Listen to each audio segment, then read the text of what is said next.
Yo and hello, I am Vinny Potestivo, and this is I Have a Podcast. And on this final episode of a 3-part series with Mandy Moore, we talk about character development, creating a mindset for creative collaboration, and the process she went through while creating Rapunzel from Disney's Tangled, and Rebecca Pearson from NBC's This Is Us. We also talk about the power of creative synchronicity, setting new goals, and how she expanded her resume when accepting the position as a director on the final season of This Is Us. So as we round out this conversation, I find it important to point out that nothing about Mandy's career happened overnight. It truly has been a testament to building slowly, being open to new opportunities, and creating a path to success using the lessons you learned along the way. All of the experiences I had with you and at MTV, I think definitely were lessons that I brought with me into other aspects of my life and my career. And even just being more comfortable in my own skin. That was what I showed up with at the next job. I had different, more fully realized tools in my tool belt that I hadn't had before. And all of that is thanks to a lot of the experiences I had, as a young person and very sort of thrust into very adult, stressful situations. Well, you're amazing. You also, you were training, you were acting and you were training, you were in musicals and you'd played a role that other people had played before. So you knew if you were doing right or well based on, other performances and so on. But your career really has, you created a whole princess role for Entangled, and Rebecca is a whole new role, and it's so cool to get to create these characters that just stay with you for so long. That's where I was saying earlier how lucky we were to get to have so much time together and go through so much together. Your projects, there's longevity to these characters that you're building too. There's life. I mean, I've never been a part of anything quite like Tangled that you mentioned. I grew up being a Disney obsessed little girl and was so heavily inspired and influenced by countless Disney princesses. And so to think now that I'm sort of in those same shoes, perhaps for other little girls out there that love all of those movies and those songs, and the poor parents who have to listen to them ad nauseum, is just the dream beyond dream. And now with a show like This Is Us and going into our 6th season, I've never been a part of something creating a character again that has that sort of that kind of longevity, and being able to sort of create all of these different chapters of a woman's life and her legacy is just, it's beyond anything I ever could have fathomed. And it was intimidating initially, thinking, oh my gosh, I've never really done anything beyond an episode of television, like a guest star on a show here or there. What's it going to be like to do 13? Because that's what we were originally picked up for. How am I going to do that? I'm terrified at the prospect of carrying this person in their life, and we're also sort of jumping around in time. How does one do that? How does one stay engaged? How does one keep the audience engaged?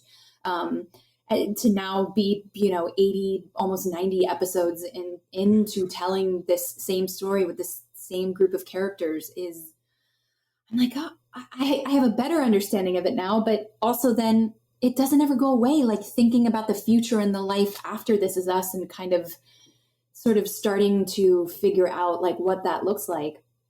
In my mind, I'm terrified at what's next. What is that going to look like? How is that going to feel like? How do I do that? Can I do that? Do I have what it takes to sort of grow an entirely new human and life and everything that's sort of fleshing all of that out as I have with Rebecca Pearson? I'm scared. So I like that I'm scared. I like that I'm intimidated, because it feels we're ever evolving, and we're never, I never want to get complacent. I never want to get too comfortable. I constantly want to sort of find those things that challenge my creative brain, that challenge, everything that I think I'm capable of. I'm excited about it. I'm excited and I'm daunted, and I love that combination.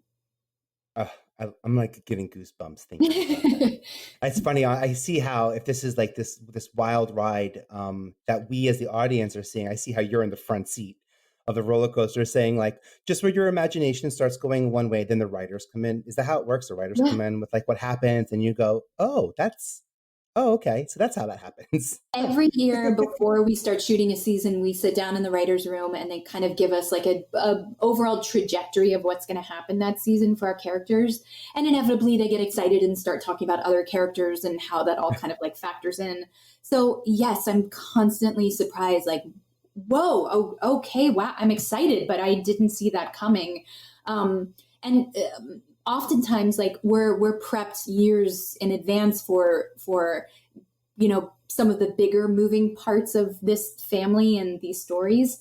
And we don't find, we'll find out, let's say during season 2, and then it won't be until season 5 that we actually see something that we learned about years ago finally come to be.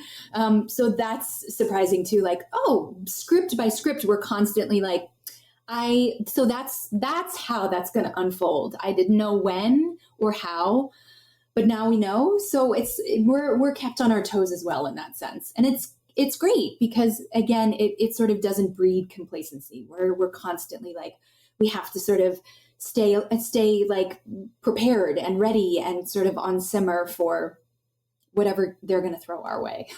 Reassuring to know that as hundreds of people that are working on production, Yeah, probably on a show like that, yeah, how in sync they can be yeah. must feel like such solid footing for you to be able to say, okay, I can take on this pressure. I can do if you all think I can do this, how many people Yeah. say I could do this? But also, I think it's like, it's the beautiful synchronicity of everyone doing like their very best, doing all of us doing our jobs at the same time that like create this thing that we're all hopefully very proud of. We're able to stand back and be very proud of. And I feel like it was so, I feel like it was so incredibly obvious and appreciated all the more during these last like few months, this last season, I should say, during COVID.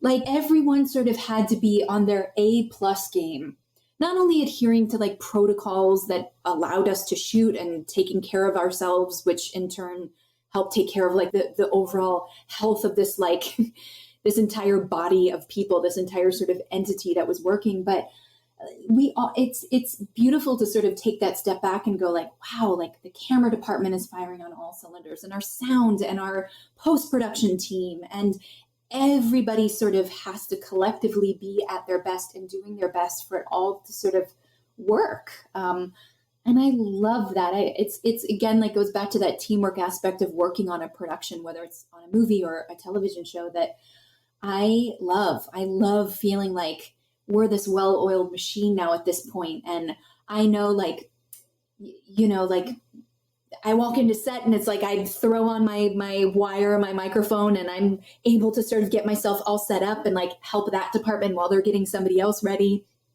All of that sort of has to sort of work in a sense, for things to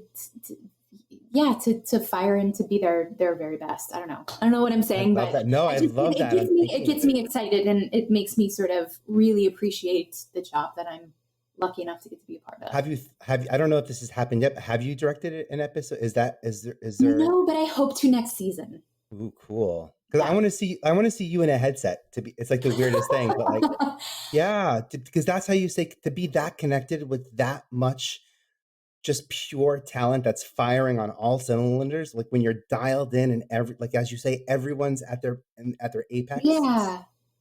Yeah, It's a and to pretty sort cool of moment. have be in communication and sort of have all of your tentacles with like every department, Yeah. is not something I would get to experience as an actor.